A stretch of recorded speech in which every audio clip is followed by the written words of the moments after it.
Ar brangs krepšeliai? Jo, toks, žinai, klausimas užduodamas šiais laikais, kai turbūt nėra nebrangstančių dalykų ir mes jau net nebešokiruoja, kai nueini kažkur tai ir pamatai jau gerokai pakilusią kainą kažkokio vieno ar kito dalyko. Ir faktas, kad brangs, tik tai klausimas kiek.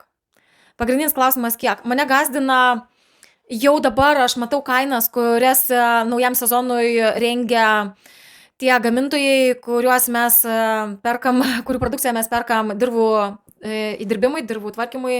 Natūralioje žemdirbystėje naudojama labai daug brangių dalykų, be jų niekaip. Ir pavyzdžiui, toks dalykas kaip neutralizuota durpė, kuri neišvengiama daigų auginimo terpės sudėtinė dalis, mes gruntą ruošiamės patys. Ir ta durpė pabrango jau 25% dabar. Tada kitas dalykas, kurį naudojame labai taupiai, bet be jo irgi niekaip. Tiesiog tai gerina ir pačios daržovės kokybę, ir augimo kokybę, maistingumą gerina pačią augalą, tai naudojam tokį dalyką kaip sapropelis. Tie, kurie neužseima žemdirbystė, jo nežino, tai yra 10 000 metų fermentacijos produktas. Tiesiog kasamas valant ežerus iš ežerų dugnų ir naudojamas žemdirbystėje. Pakankamai brangus produktas, bet labai efektyvus, labai reikalingas. Ir per 2 metus jisai pabrango apie 50%. Ir tai nesustoja brangti niekas. Ir kaip jūs įsivaizduojate, ar įmanoma tada išlaikyti verslus, apskritai nekalbant vien tik apie ūkį, apskritai apie visus verslus, jeigu verslai nedidintų kainų, tai aišku, kad būtų neįmanoma. Praktiškai viskas išnyktų iš rinkos. Kitas dalykas, ateinantys mokesčiai nauja forma, ne nauja forma, tiesiog nauji skaičiai bus, jie didės. Tai irgi kelia didelius iššūkius. Ir reiškia, kad be abejo absoliučiai visa rinka brangsta.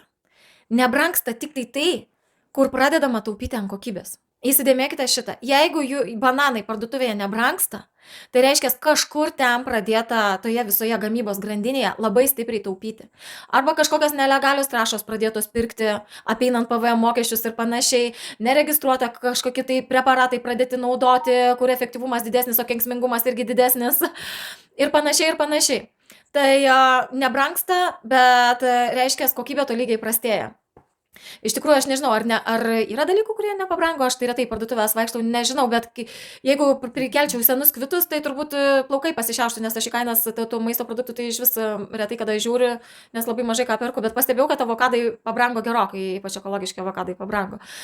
Tai va, tai reiškia, neišvengiamai viskas brangsta, mes gyvename sunkiu laikmečiu ir dar kartą pabrėžiu, kad būkite atsargus, nes ta produkcija, kuri pigi, tai reiškia, kad tenais jau gerai pamaklevota ir pagražinta. Ir dabar aš irgi darau skaičiavimus, kiek reikia įmaitinti lysvės žalumynų auginimui.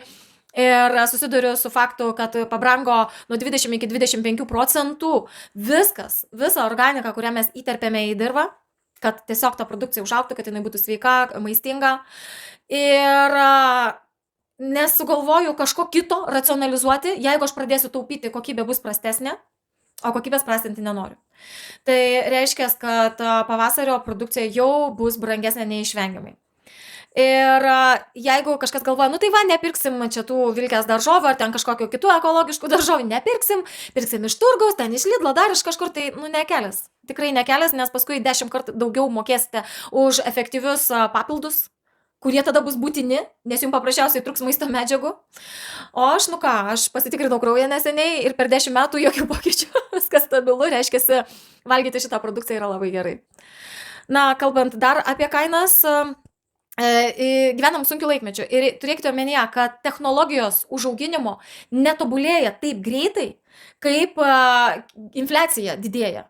Deja, tiesiog toks metas, tai tiek.